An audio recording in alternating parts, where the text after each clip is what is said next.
court system. I believe that we need to stop criminalizing this war, and that's why I have brought forward this amendment.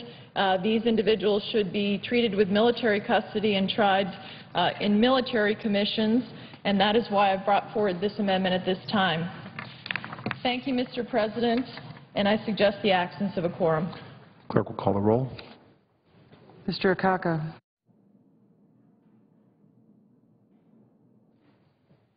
Are you?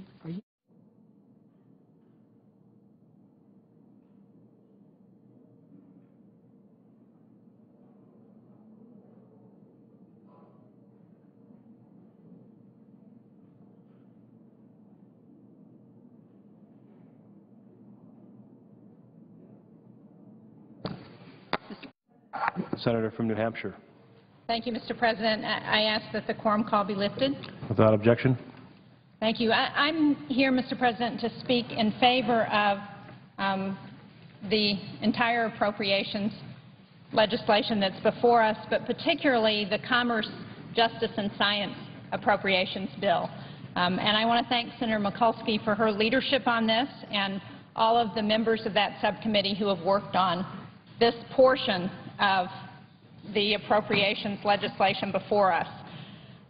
Given the current financial constraints that we're facing, I know that this has been an especially difficult time to be trying to address the needs in the critical areas of our federal budget, particularly with respect to commerce, science, and justice. But I'm here to speak to the section of the bill that deals with the Federal Bureau of Prisons. And I'm here on behalf of New Hampshire because we have a particular interest in this section of the legislation, because it directs the Bureau of Prisons to activate 3 federal prisons which are currently built but are not yet open. And one of those prisons is in Berlin, New Hampshire, in the northernmost part of our state. I last came to the floor last spring when we were debating the 2011 continuing resolution to talk about this issue of opening the Berlin prison because it was completed and not yet open. The prison is a medium security prison. It was completed last November at a cost of $276 million. And since November, when the project was completed, it's been costing us $4 million to maintain security at the prison, to make sure that damage is not done to this new facility. We've had a warden on board since about that time, but she's not been able to hire any of the staff she needs to activate this prison. And since that time, when I last came to the floor, our federal prison system has gotten even more overcrowded. Last spring, I talked about the fact that our prison system was 35% overcrowded, and that for medium security facilities, it was 39% overcrowded. But since that time, we've had a net increase of 7,541 federal prisoners in our system. So now our entire prison system is 39% overcrowded, and medium security prisons are 51% over capacity. So if we're going to ensure safety, we need to begin to open some of these new facilities. And I'm very pleased that we've got language in the Commerce, Justice, and Science bill that would address opening these new facilities, including the Berlin prison. This is a project that has bipartisan support. The new prison in Berlin was started under President Bush. It was continued under President Obama. The congressional delegation in New Hampshire supports the facility. It will create about 340 jobs in a region of the state that is very much in need of new jobs because it's lost a lot of its manufacturing base because the paper industry has moved offshore. It would have an impact of about $40 million to the region of the state where it's located, which is, again, very important for a region that economically is in need of jobs and need of economic activity. The community of Berlin has already spent $3 million for water and sewer upgrades. And since 2008, the residents of Berlin, local businesses, the state workforce development officers have been preparing for the prison to open. The community and local government officials have partnered with the business community to coordinate their resources. They've been waiting for these jobs. When the New Hampshire Department of Employment Security first began reaching out to people in the North Country about the opportunities that the work job seekers. We've been talking a lot about job creation here in this Congress, and now we have an opportunity to act on this bill to get people back to work in northern New Hampshire. Families in New Hampshire and across the country are struggling. We need the jobs this legislation is going to create. And at a time when we should be focused on reining in wasteful spending, we can't continue to spend millions of taxpayer dollars to maintain an empty building. So this funding is good economic policy, it's good fiscal policy, and I certainly intend to support this piece of the appropriations legislation before us, and I hope all of my colleagues will do the same. Thank you, Madam President. Madam President. The senator from Maryland. Did the senator from Idaho wish to offer an amendment?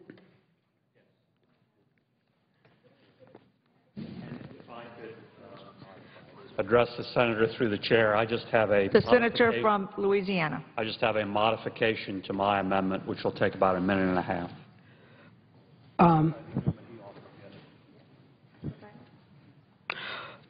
Madam President, what I would like to suggest as a way of proceeding with the concurrence of the other side, the senator modify his amendment, because that's a quick thing. Then we'll go to the senator from Idaho, and then I have some rebuttals to some of the amendments offered. Does that sound like a good, without getting into UCs and all that, does that sound like a good way to proceed? The senator from Louisiana. Thank you, Madam President, and I thank the chair and I thank the senator from Maryland. And now I call for the regular order with respect to my amendment number 769. And I ask that it be modified with the changes at the desk. Without objection, the amendment is modified. And, Madam President, I ask for unanimous consent that Senators Stabenow and Bingaman be added as co-authors to the amendment. Without objection. Madam President, in closing, let me just state that this, again, very tightly narrows the amendment to a very specific purpose to allow safe, FDA-approved prescription drugs to be reimported for individual consumer use from Canada and Canada only. And in doing so, this makes it a nearly identical amendment to that which was approved by the Senate in the last Senate on a strong bipartisan vote. I urge and look forward to that same strong support for this bitter amendment number 769. With that, I yield the floor. Madam President. The senator from Idaho. Thank you, Madam President. I ask unanimous consent to set aside the pending amendment and to call up my pending amendment number, my amendment number 814. Without objection. The clerk will report. Senator from Idaho, Mr. Crapo, for himself and others, proposes an amendment numbered 814 to amendment numbered 738. On page 83. Madam President, I ask unanimous consent that the reading of the amendment be dispensed with. Without objection. Thank you, Madam President. I would also like to note that as co-sponsors of the amendment, Senators Johans, Shelby, Toomey, Moran, Vitter, and Kirk are also supportive. The unprecedented scope and pace of agency rulemaking in the United States today is proposing incredible uncertainty and threat to our economy. Americans today know that jobs is the #1 issue that we face.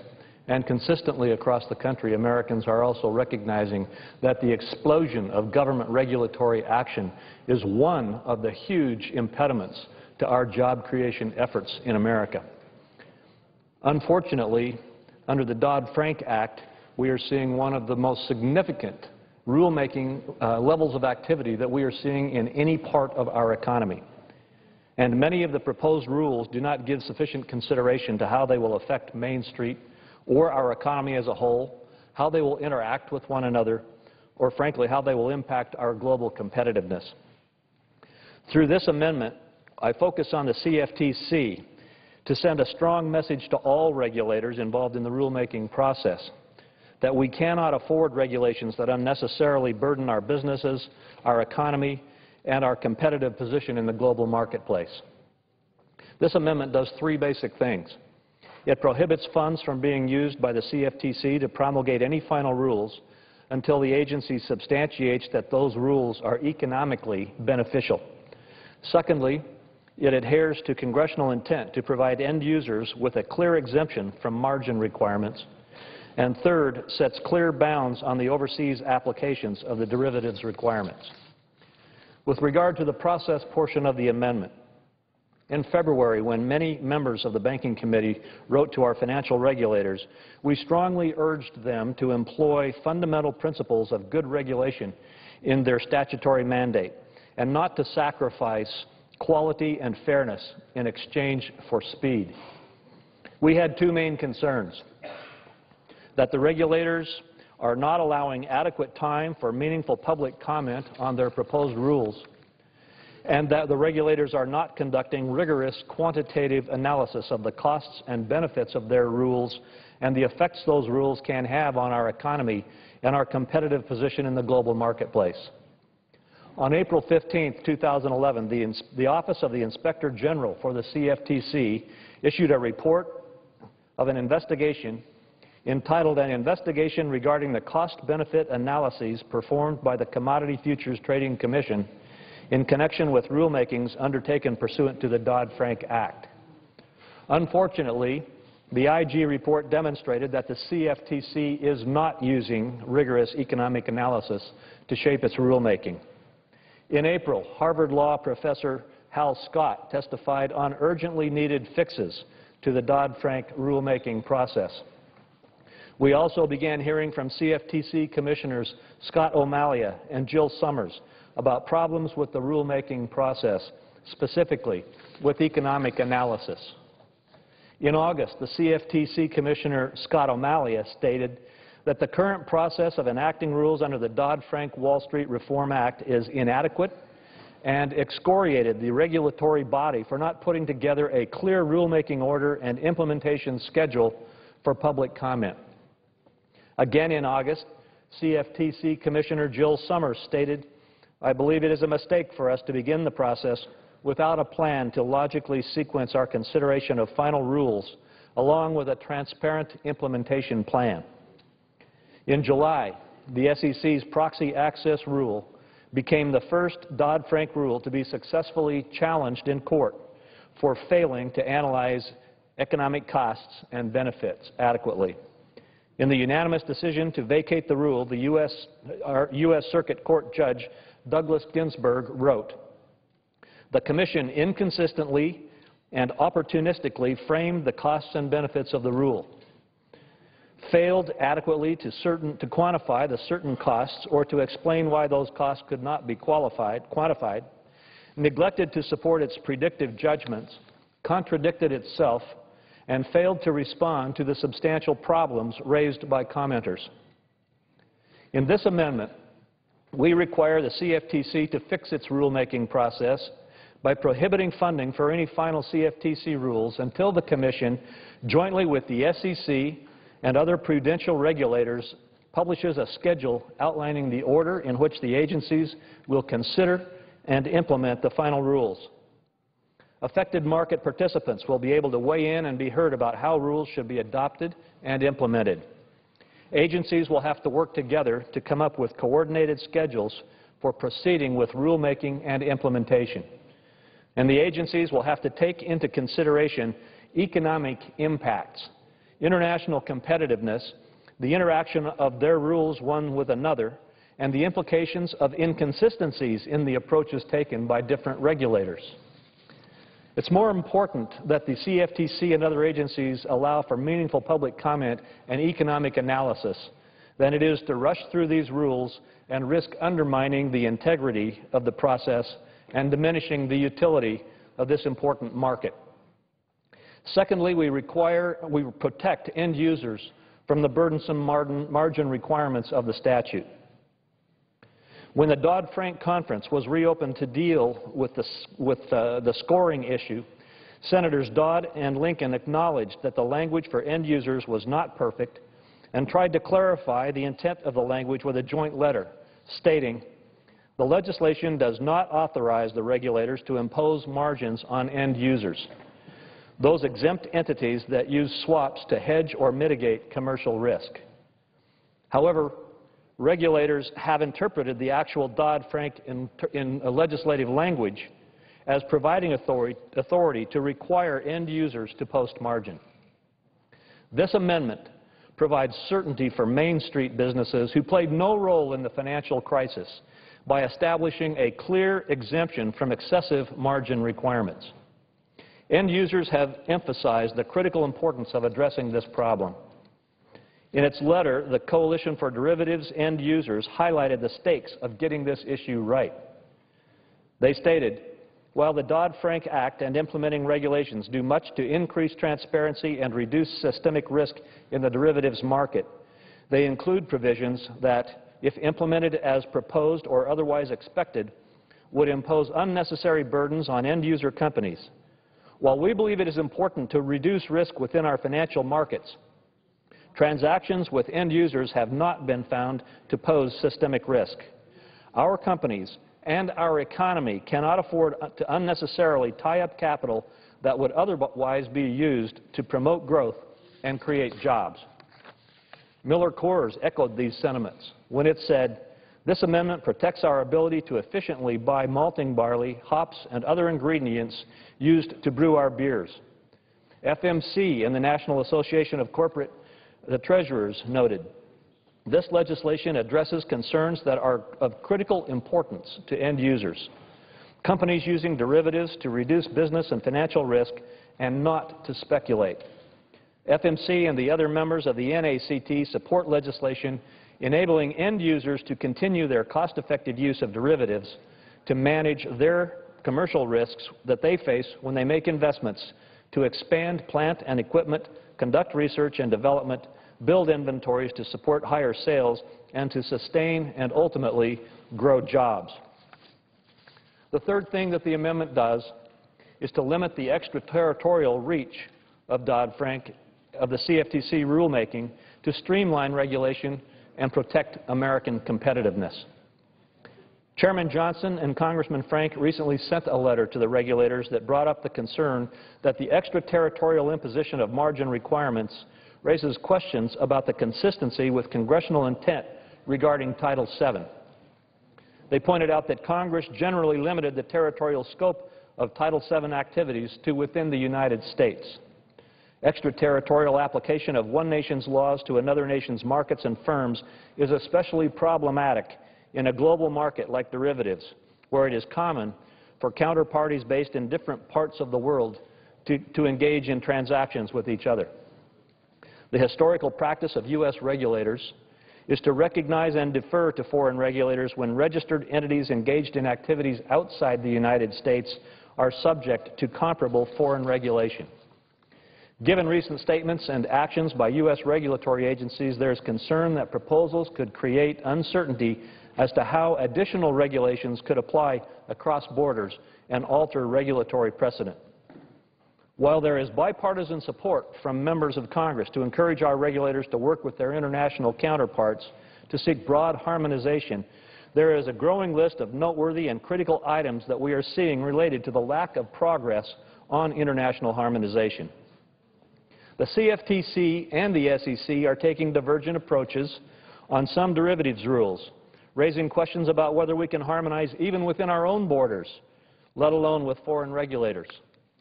Foreign jurisdictions in Europe, not to mention Asia and Latin America, have outright rejected many reforms, such as the Section 716 swap push-out provisions. It remains unclear as to whether what foreign jurisdictions will impose a margin requirement such as proposed by our prudential regulators. Simply put, the rest of the world is not following us in a number of critical areas.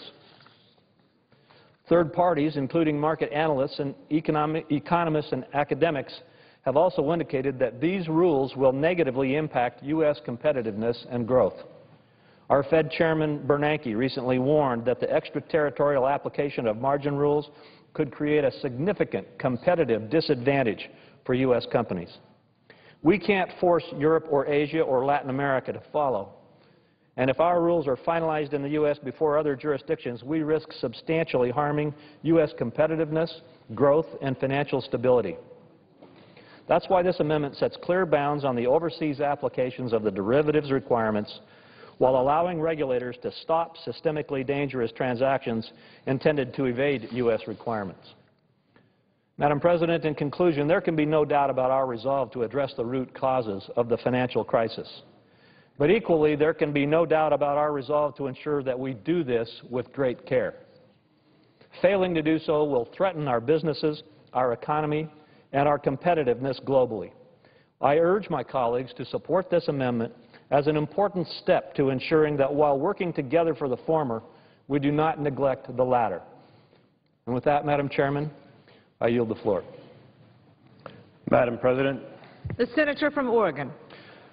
Madam President, as provided under the previous unanimous consent order, I ask that the pending amendments be set aside so that I may call up my amendment number 879. Without objection. The clerk will report. Senator from Oregon, Mr. Merkley, proposes an amendment numbered 879 to amendment numbered 738. Madam President, I ask consent that further reading of the amendment be dispensed with. Without objection. Thank you, Madam President. I rise to offer this amendment for the consideration of this body because it's important to boosting American jobs and manufacturing and ensuring that more of our American dollars are spent here at home. When the federal government spends tax dollars, it should be looking to American companies to provide goods and services. And recently, an issue came to light that gave me substantial concern. A few months ago, a bid was awarded to a Chinese company to provide steel for a freight rail bridge in Alaska, the Tanana Bridge. There was strong American competition. However, the award went to the Chinese company. Now, if there was a level playing field, that would be one thing. But in fact, China is employing a three-tiered strategy that provides enormous subsidies to its own manufacturing, tilting the playing field considerably. The first part of that strategy is to peg its currency so that its products have a 25% to 40% subsidy, equivalent to that subsidy because of the pegging of the currency. The second piece is that it provides all kinds of subsidies that are not actually permitted under WTO, but China is doing it anyway. And these go directly to the heart of manufacturing competition. Recently, a bipartisan amendment was put forward, and I want to applaud my colleagues from Wyoming, Senator Enzi, Senator Barrasso. And we said, you know, China is required under the WTO to post its subsidies, to notify the parties of its subsidies. It's done so only once in 2006. It's in violation. And also under the WTO, the American trade representative is authorized to counter-notify if China fails to do so. And we hadn't done so. So we called upon our trade representative to counter-notify. And very interestingly, the next week, we get this list of 200 subsidies that China is utilizing outside of the framework of WTO to subsidize its manufacturers and compete unfairly against the U.S. So the third part of the strategy is that China is using its central bank as the only authorized bank to control the interest rate on deposits and thereby also be able to control the interest rates on loans in a fashion that provides enormous subsidies to our competitors in China. So until recently, America had stood on the sidelines and not confronted any of these three Chinese strategies other than to say in some cases that are relevant to our national defense and our national transportation system, there needs to be a provision to buy products inside America. But this particular project fell between the cracks because although the funds came from the Defense Department, it wasn't a straight Defense Department program, and although it was a rail program, it wasn't a passenger rail program. So this amendment closes this loophole. At a time when Americans everywhere are searching for jobs, we should be supporting American companies that employ and hire Americans, especially to make sure that American companies are not disadvantaged by this three-tier Chinese strategy that tilts the playing field against our companies and thereby destroys jobs in America. So under this amendment, freight rail transportation contracts exceeding $100,000, funded in the appropriations bill, would use steel, iron, and manufactured products produced in America.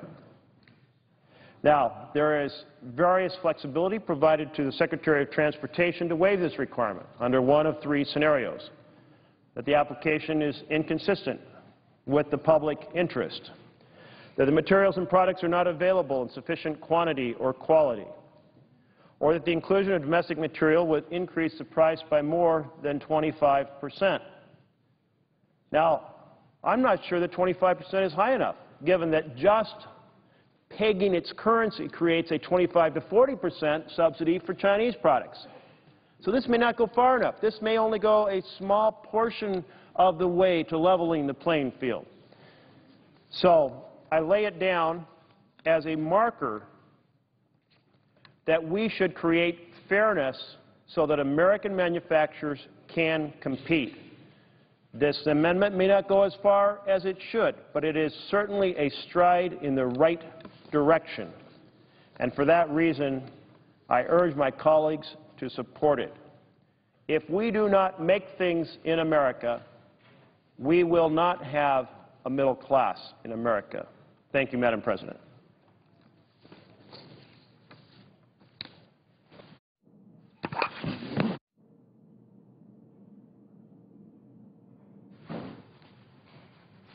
Madam President. The Senator from Kansas. Thank you, Madam President. I ask unanimous consent that the pending amendment be set aside and that the Moran Amendment number 815 be made order of the day in the Senate. Without objection, the clerk will report.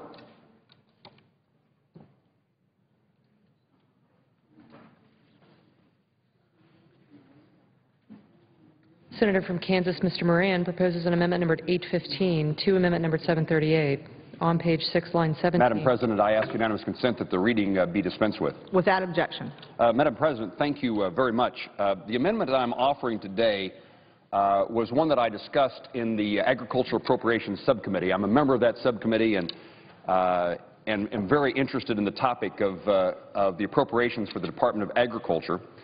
And this amendment would transfer $8 million from the Department Administrative account to the Watershed Rehabilitation Program. Watershed Rehabilitation Program is a bit broader than this, but basically what we're talking about here are PL 566 watershed structures. Across our country, more than 1,000 structures have been built over a long period of time, many of them up to 50 years old. These structures are built for purposes of flood control, for nutrient management, for conservation, wildlife habitat, for recreation. Clearly, these structures have had an important component of the economy and well-being of communities and people across America now for a long time. And in fact, according to the Natural Resources Conservation Service of the Department of Agriculture, these PL 566 structures provide agricultural benefits at their estimate of $404 million. These benefits are things like erosion control, animal waste management, water conservation, water quality improvement, irrigation efficiency, changes in land use, things like that. There's also non-agricultural benefits, which the NRCS estimates at $877 million in benefits.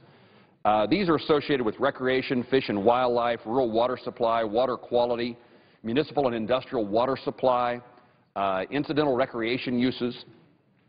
And then there, of course, is the important, particularly as we look at what's happened in our country in this season, during this year, flood control.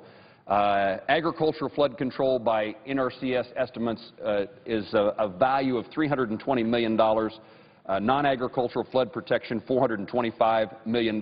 So we're talking about flood control structures that have benefited for a number of reasons, about $2 billion. This amendment does not create the opportunity to construct more of those structures. But the problem this amendment addresses is that those structures are aging, and as I said earlier, many of them are nearly 50 years old. In my view, it's very much like the analogy that we have with bridges.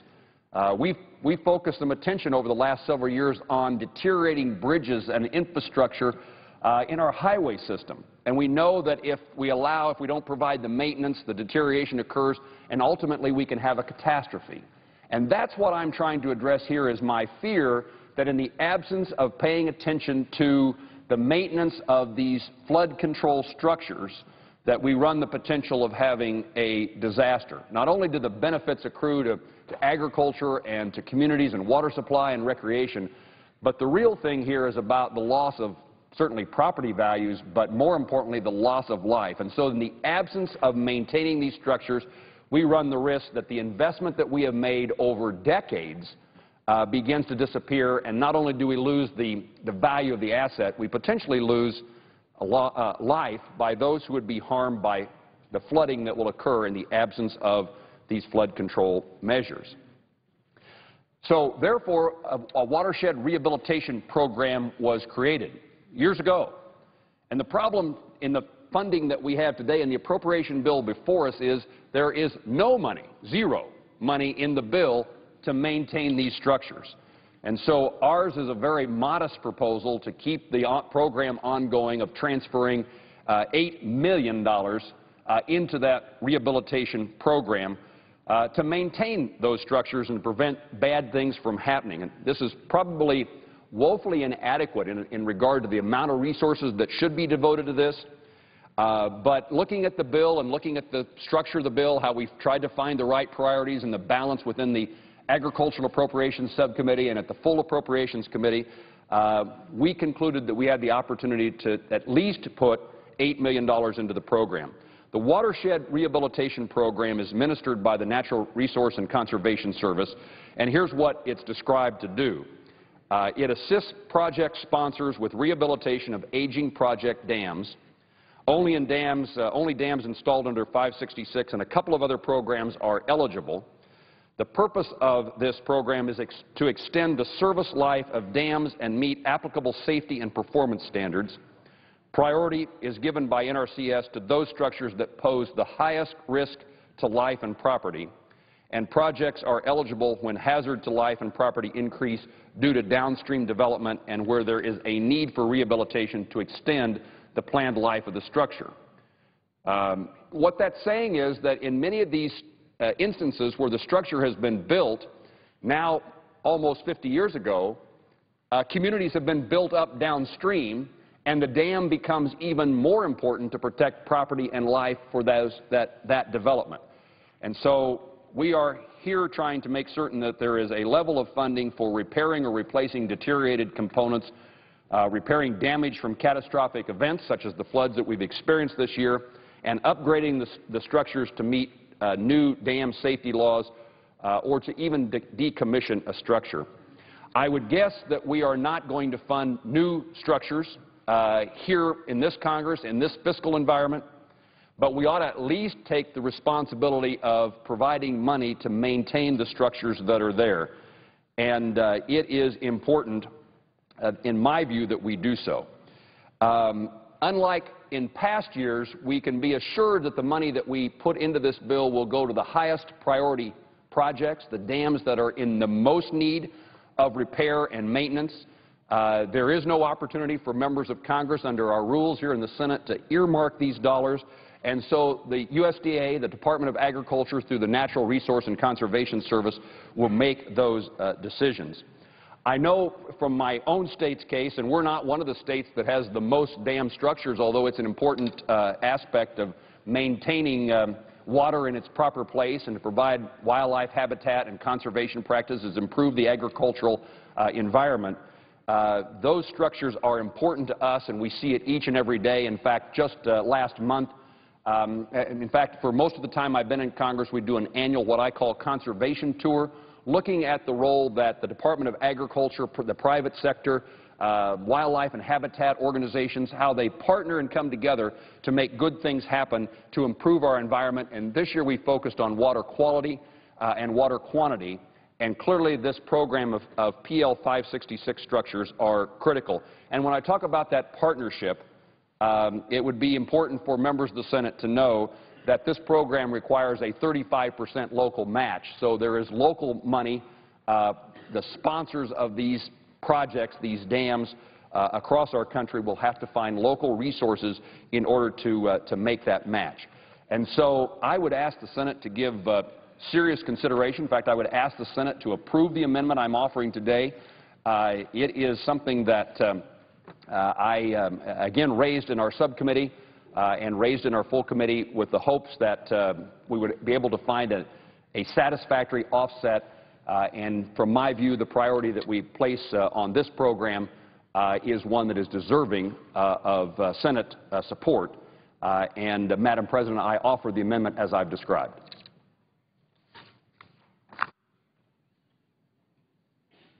Madam President, I yield the floor. Madam President. The senator from New Mexico. Madam President, I would call up Amendment 771 and ask that it be modified with the changes that are already at the desk. Without objection, the pending amendment is set aside. The clerk will report the amendment as modified. I'd ask that for the reading of the amendment be dispensed with. Without objection.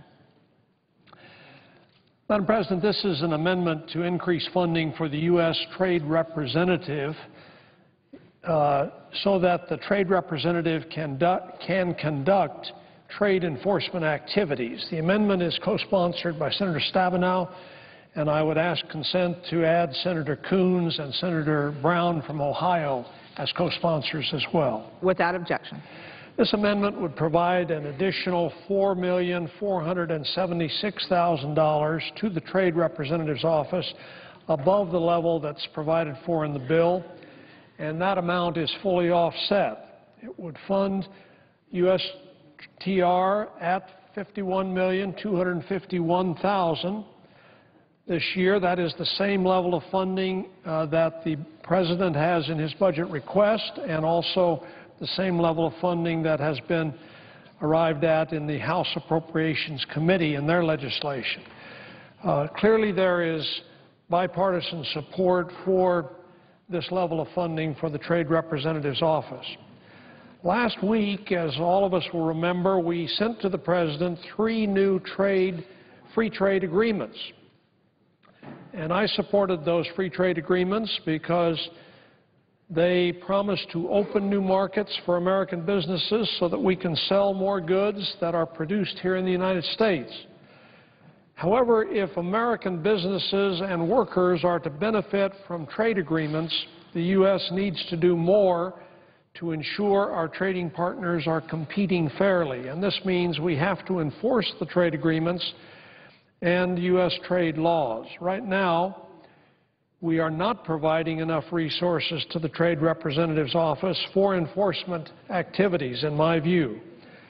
The USTR's General Counsel's office has 30 attorneys in it. Of that 30, 22 are staff attorneys actually involved in litigation day to day. These 24 people or so are responsible for preparing and prosecuting trade dispute cases at the World Trade Organization or under the dispute resolution mechanisms in our free trade agreements. They're also responsible for defending the United States when other countries file complaints against us. This is not enough staff, in my view, to respond in a timely manner to the numerous allegations about unfair trade practices that are being committed by our trading partners. For example, The U.S. Trade Representative's investigation into China's export restraints on rare earth minerals has been underway for more than 2 years. There are many other concerns about China's trade practices, many of which have been discussed here on the Senate floor today, in fact. Does China provide subsidies to its companies that are inconsistent with the World Trade Organization? Is China unfairly closing its markets to U.S. goods or unfairly requiring U.S. companies to transfer technology and intellectual property to Chinese companies as a condition of doing business in China? These are serious questions that American businesses have raised informally. In fact, the United Steelworkers have formally raised these issues in a Section 301 petition last year. But many of these allegations are not fully investigated because we simply have not committed the resources in the U.S. Trade Representative's office to do the investigations. Only 2 attorneys in the U.S. Trade Representative's General Counsel's office work on the rare earths and raw materials cases. USTR needs the resources to act quickly to combat unfair trade practices before U.S. industries are irreparably harmed.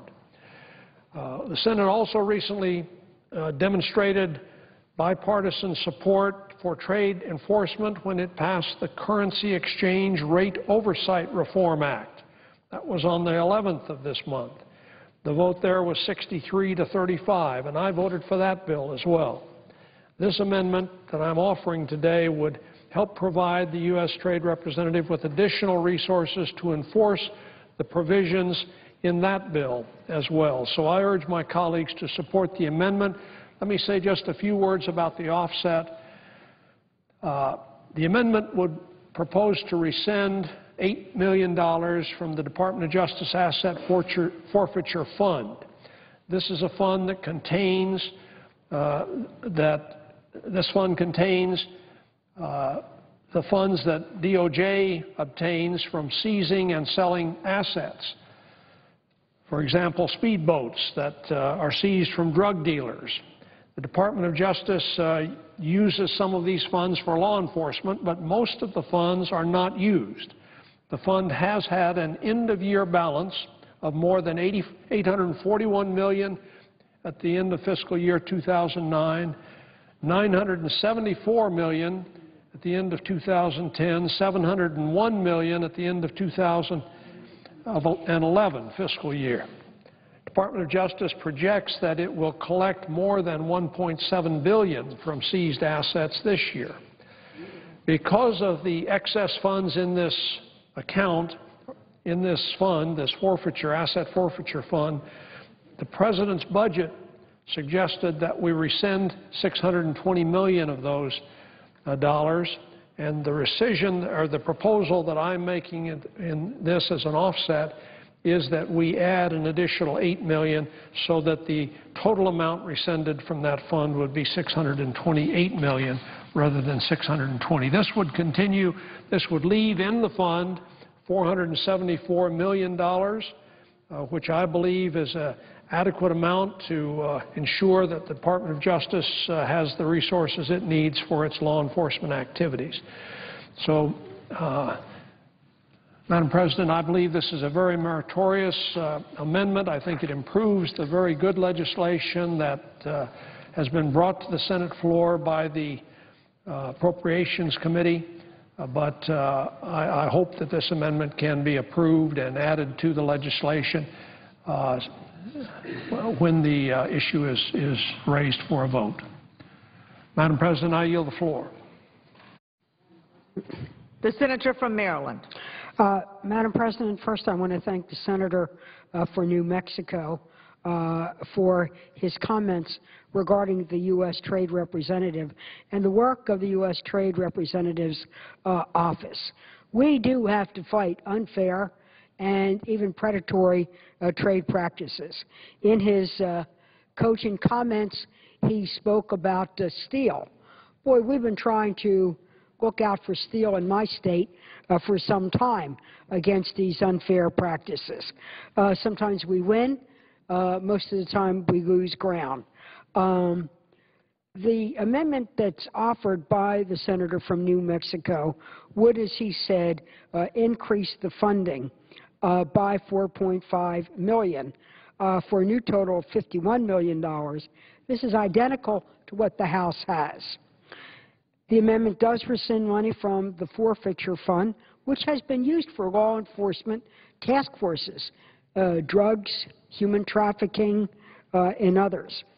I'm inclined to support the amendment. I certainly support the philosophical thrust of the amendment. We have some questions about the offset. We have to get the concurrence of CBO to make sure it's budget neutral. And we are consulting with my ranking member to get her thoughts and views on it. So I want to say to the senator from New Mexico, I, again, support the thrust of the amendment, and I need to consult. We're waiting for a comment from our ranking member who is tied up on other legislative matters, and we expect to hear from her shortly. So when we do, we'll be able to talk about how we will dispose of this amendment. So I thank the senator from New Mexico for his advocacy. Madam President, I wish to speak on another matter, which is an amendment that was raised, Amendment 753 on terrorist prosecutions. That amendment was offered by the gentlelady from New Hampshire earlier, and in order to expedite proceedings, I withheld my rebuttal, and now I choose to take this time to rebut the gentlelady's the amendment. I rise in opposition to her amendment, well-intentioned, but there are serious objections to it. Her amendment would prohibit the Department of Justice from trying anyone charged with terrorism-related concerns in an Article III court in the United States. I oppose the amendment for 3 reasons. First, the amendment is unnecessary. The Department of Justice has a strong track record of successfully prosecuting terrorists in criminal courts. Second, it goes beyond the law that already prohibits certain terrorist suspects from even coming into the United States, even for prosecution.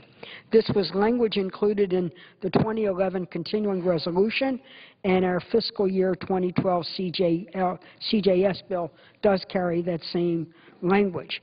For example, we've already dealt with someone like Khalid Sheikh Mohammed. This amendment also would reach beyond that and wouldn't allow prosecutions of any new non-U.S. citizen on terrorism-related charges. Third, this amendment is opposed by the Department of Justice and Defense. And I don't mean just the departments. Attorney General Eric Holder and Secretary of Defense Leon Panetta object to this amendment.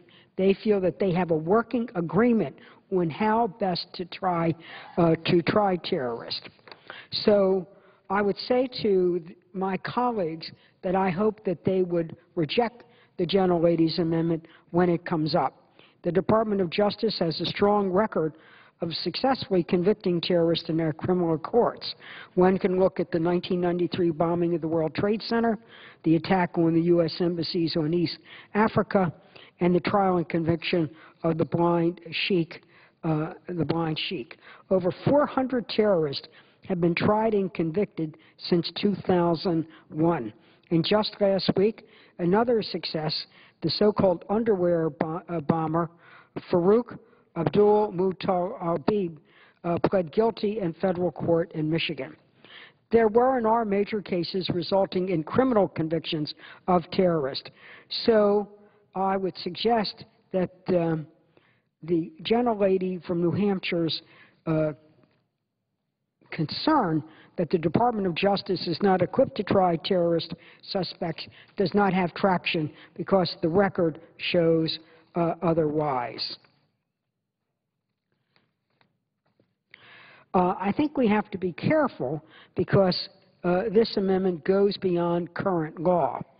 In 2011, we passed the Defense Authorization Act then the 2011 continuing resolution, both of which prohibit the administration from bringing Guantanamo Bay detainees into the United States, even for prosecution. Congress will have to change restrictions in law before Gitmo detainees are transferred to the U.S.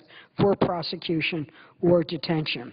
Senator Ayoutte's amendment would go beyond these restrictions to say that anyone indicted on terrorism-related charge who isn't a U.S. citizen couldn't be prosecuted in federal courts, unnecessary court stripping.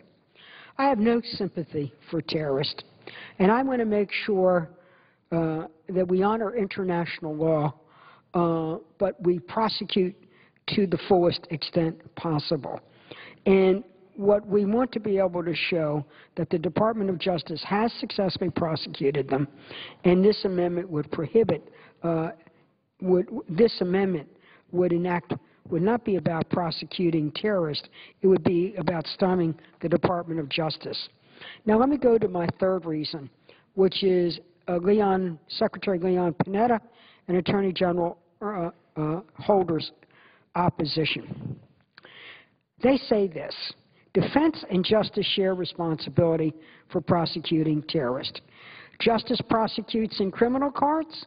Defense Department prosecutes in military commissions. Defense and justice have a joint protocol where they work together to evaluate terrorist cases to decide where best, where most effectively to prosecute them. In light of the restrictions that Congress has already made on these trials, Defense Department decided earlier this year to resume new charges in the military commissions. But Congress shouldn't restrict the ability of the executive branch to decide where best to prosecute terrorism, understanding some of the dynamics of international law, criminal codes, codes of military conduct, to decide where best to prosecute terrorists. We don't want to set a dangerous precedent, and if defense or justice are restricted from using every tool available to bring the terrorist to justice. So I would hope that when we vote on this amendment, we would defeat it, recognizing that the gentlelady from New Hampshire wants to be sure that justice is served, and we want it too. And the best way to serve justice is to let the Defense Department and the Justice Department decide what court or tribunal is the best way to proceed, to ensure the fairness of a trial, but to make sure that we have the best, most effective, most efficient way to do it. And I must say, when one looks at the record of the the record of the Justice Department in prosecuting these terrorists in civilian courts, prosecutions were achieved, convictions were obtained, and as the world watched it, justice was served. And I'm pretty proud of that. And I would hope we would defeat the gentlelady's amendment, but that we be united as a Congress and a Senate in making sure we prosecute those who engage in any predatory activity directed to the United States of America and its citizens. Mr. President, Madam President, I yield the floor. Madam President. The senator from Missouri. Madam President, I ask unanimous consent to temporarily set aside the pending amendment to offer the Grassley Amendment number 860. Without objection, the clerk will report. Madam President, I ask consent to dispense with reading the amendment, but the clerk will report the amendment by number. The senator from Missouri, Mr. Blunt. For Mr. Grassley, proposes amendment number 860 to amendment number 738. I ask consent to dispense with reading the amendment and without objection. Yield the floor. Madam President. Senator from Illinois. Madam President, I want to stand and second the remarks made by the gentlelady from Maryland, Senator Mikulski, related to the IOT amendment. And I think that it is important for us to just reflect on recent history. It was last week that Umar Farouk Abdul Mutamed pled guilty in federal court to trying to explode a bomb in his underwear on a flight to Detroit, Michigan on Christmas Day 2009. Mr. Abdul Muttalib, who will be sentenced in January, is expected to serve a life sentence. I want to commend the fine men and women at the Justice Department and the Federal Bureau of Investigation for their extraordinary work on this case.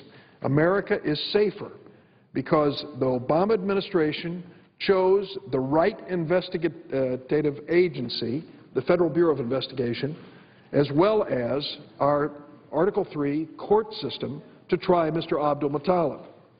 You would never know this from the speeches on the floor and from the amendment which has been offered by the gentlelady from New Hampshire, because the suggestion is that it was a big mistake for us to consider trying a terrorist in our criminal courts. She suggests, and others have joined her in this suggestion, that all of these cases should be tried before military tribunals, military commissions. Well, I'd like to put on the record here, in support of what Senator Mikulski said earlier, the facts in this case. I can recall when Senator McConnell, the minority leader, came to the floor, and I quote him when he said, in reference to Abdul Muttalib, quote, "He was given a 50-minute interrogation. Probably Larry King has interrogated people longer and better than that, after which he was assigned a lawyer who told him to shut up," close quote, from Senator McConnell.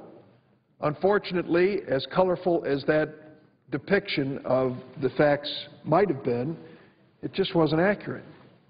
It turns out that experienced counterterrorism agencies from the FBI interrogated Abdul Muttalib when he arrived in Detroit. According to the Justice Department, during the initial interrogation, the FBI, quote, "obtained intelligence that proved useful in the fight against al-Qaeda." I say to my colleagues, watch this IOT amendment carefully, because it says that if there's a reference to a terrorist associated with al-Qaeda, we can't turn him over to the FBI or to the court system. He has to go to military tribunals. I'll go on to tell you that after this initial interrogation, Abdul Muttalib refused to cooperate further with the FBI. Only then, after he stopped talking, did the FBI give him his Miranda warnings, which are required, of course, under criminal law in the United States. Now, what the FBI did in this case was absolutely nothing new. During the Bush administration, the previous Republican president's administration, the FBI also gave Miranda warnings to terrorists when they were detained in the United States. Here's what Attorney General Holder said, and I quote him, "Across many administrations before and after 9/11, the consistent, well-known, lawful, and public stated policy of the FBI has been to provide Miranda warnings prior to any custodial interrogation conducted inside the United States." In fact, the Bush administration adopted new policies for the FBI that say, quote, "Within the United States, Miranda warnings are required to be given prior to custodial interviews." Let's take one example from the Bush administration. Richard Reed, the so-called shoe bomber, he tried to detonate an explosive in his shoe on a flight from Paris to Miami in December of 2001, very similar to what Abdul Muttalib tried on that flight to Detroit. So how does the Bush administration's handling of the shoe bomber compare with the Obama administration's handling of the underwear bomber? The Bush administration detained and charged Richard Reed as a criminal. They gave Reed a Miranda warning within 5 minutes of being removed from the airplane, and they reminded him of his Miranda rights 4 times within the first 48 hours he was detained. If you would listen to the Republican senators who come to the floor, they would suggest to you that giving Miranda warnings are the end of the interrogation. Once a potential criminal defendant is advised that they have the right to remain silent, the Republican senators who support this amendment would argue, well, that's it, you just gave it away, they're going to lawyer up and shut up, and you won't learn anything. Listen to what happened in the Abdul Muttalib case. Stopped, interrogated by the FBI, he spoke to them for a while, he stopped talking, he was given his Miranda warnings, and let me tell you what happened next. Abdul Muttalib began talking again to FBI interrogators and providing valuable intelligence. There was no torture, coercion, or waterboarding involved. FBI Director Robert Mueller described it this way, and I quote, Over a period of time, we have been successful in obtaining intelligence not just on day 1, but on day 2, day 3, day 4, day 5, and down the road. And let me remind you, Mr. Abdul Muttalib is associated with al-Qaeda, the very type of terrorist that would be precluded from an FBI investigation and an Article III court prosecution by the Ayyad Amendment. How did this happen? You know how it happened? Instead of using coercive techniques, the Obama administration convinced Abdul Muttalib's family to come to the United States. And his family sat down with him and told him, why don't you cooperate with the FBI? And he did. That's a very different approach from what we saw in the previous administration when coercive techniques were used. But real life isn't like the TV show 24, when old Jack Bauer tortures somebody and they just can't wait to spill the beans. Here's what we learned during the Bush administration. In real life, when people are tortured, they will say anything to make the pain stop. They will lie and fabricate and go on and babble as long as necessary to stop the pain of the torture. They often provide false information instead of valuable intelligence. Richard Clarke was the senior counterterrorism advisor to President Clinton and President George W. Bush. Here's what he said about the Obama administration's approach. The FBI is good at getting people to talk. They've been much more successful than the previous attempts of torturing people, trying to convince them to give the information that way. So what's the record here? The record is worth recounting. And I will tell you, I'm not sure of the exact number, but I've been told that anywhere from 200 to 300 accused terrorists have been successfully prosecuted in the Article III criminal courts of America.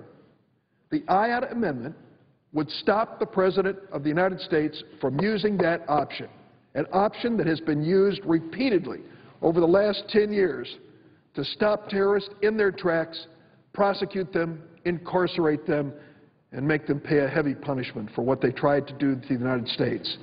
This Ayyad Amendment would tie the hands of this President and future presidents where they could no longer make a decision about whether or not a case should be tried in the Article III criminal courts or in a military commission or tribunal.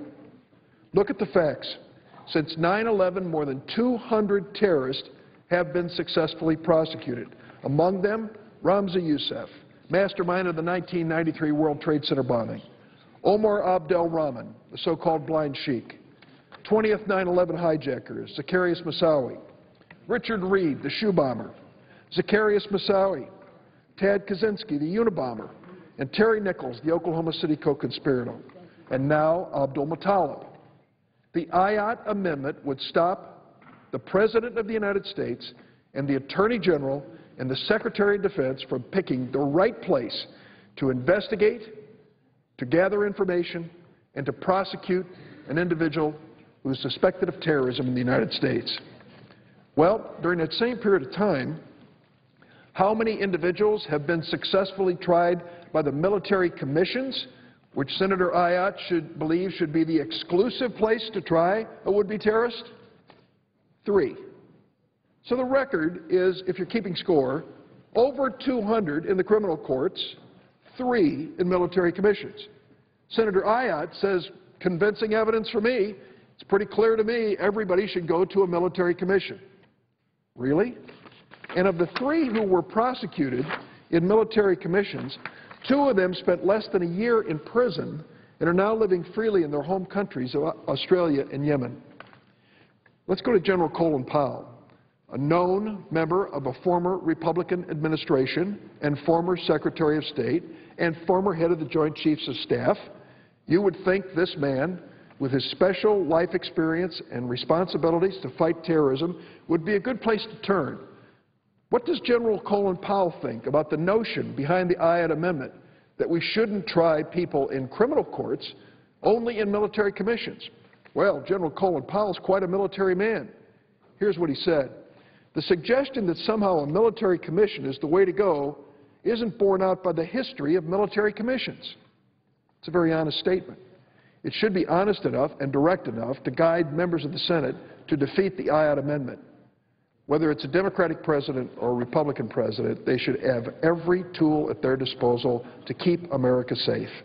They should pick the forum that they believe they can most effectively use to gather information and prosecute terrorists. Time and time and time again, under Republican President Bush and Democrat President Obama, they have turned to our court system and they have successfully prosecuted terrorists. And one point made by Senator Mikulski that I think is worth repeating. What we are saying to the world is come to America's court system, the same court system where we prosecute people accused of crimes and misconduct in America, and the would-be terrorists are going to be held to the same standards of trial. It won't be a military commission. It will be a court setting which can be followed by the public, not only in the United States but across the world. It says to them that our system of justice is fair and open, and whether a person is a citizen of this country or a terrorist, suspected terrorist, they can be subjected to the same standards of justice. I urge my colleagues, do not tie the hands of this president or any president in protecting America against terrorists. Leave to those presidents the tools they need to effectively protect the United States of America. Defeat the Ayotte Amendment. I yield the floor.